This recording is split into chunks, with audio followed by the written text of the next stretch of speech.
চলুন আজকে আরেকটা বরকতি রেসিপি দেখে আসি। এখানে আমি 4 পিস মাংস লবণ আর হলুদ দিয়ে সিদ্ধ করে নিয়েছি। আর এখানে পর্যাপ্ত সিদ্ধ করতে দিয়ে রসুন, পেঁয়াজ, মশলা সব একসাথে গুছিয়ে নিয়েছি।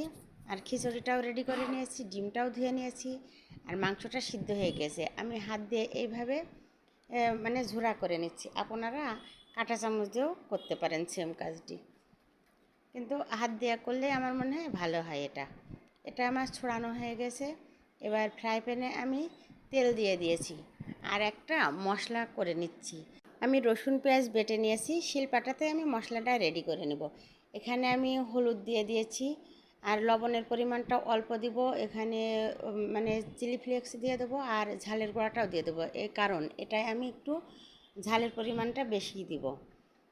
দিয়ে এটা সুন্দর করে মাখিয়ে নিচ্ছি। 1 চা চামচ ধনিয়ার গুঁড়া, 1 চা চামচ জিরার গুঁড়া, এগুলো সব দিয়ে মাখিয়ে একটা বাটিতে উঠিয়ে নিচ্ছি। বাটিতে উঠানোর পরে আমি ফ্রাই প্যানে, এটা কিন্তু কাঁচা রসুন পেঁয়াজ গোটাটা লাগে না, কিন্তু মানে ভাজিতে আমার কাছে দিলে ভালো হয়।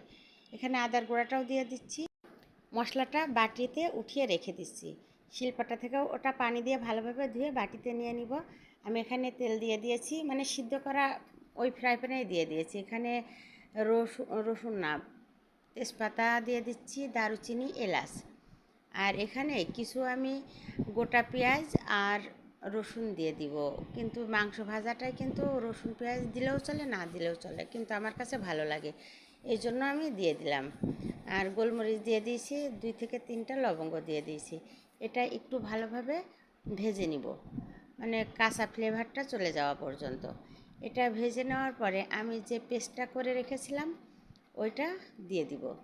দিয়ে মানে বাটিটা ধুয়েও এর ভিতরে একটু পানি দিয়ে দিব। পানি দিয়ে ভালোভাবে কষিয়ে নিব যতক্ষণ পর্যন্ত তেল উঠে না আসে। তেলটা যেই উঠে আসবে সেই আমি মাংস ঝোড়া করে রেখেছিলাম, মাংসটা এবার দিয়ে দিচ্ছি। তেল উঠে গেছে, আমার মশলাটাও ভুনা হয়ে গেছে। এটা দিয়ে এবার সুন্দর করে ভেজে নিব। আপনারা একদম ঝরঝরা করেও ভেজে নিতে পারেন, একটু গ্রেভি গ্রেভি করেও ভেজে নিতে পারেন। এটা আমি খিচুড়ির সাথে খাবো, এই জন্য একটু গ্রেভি করে রেখে দিব, যাতে খিচুড়ির সাথে জিনিসটা খেতে বেশি ভালো লাগে। এই যে আমার মানে ঝোড়া ভাজাটা ডান। আমি এবার নামিয়ে রেখে দিব। আর এদিকে আমি খিচুড়িটা রেডি করে রেখেছি, খিচুড়িটাও এবার বসিয়ে দিব। খিচুড়া ভাজাটা অনেক রকমভাবেই করা যায়, মানে মানে মাংস রান্না করার পরে ওর ভিতর থেকে তুলেও করা যায়, একদম লাস্টে যেটুক থাকে সেটুকু করা যায়, কিন্তু এক একজন এক এক রকমভাবে করে। কিন্তু মাংসের ঝোড়া ভাজাটা এইভাবে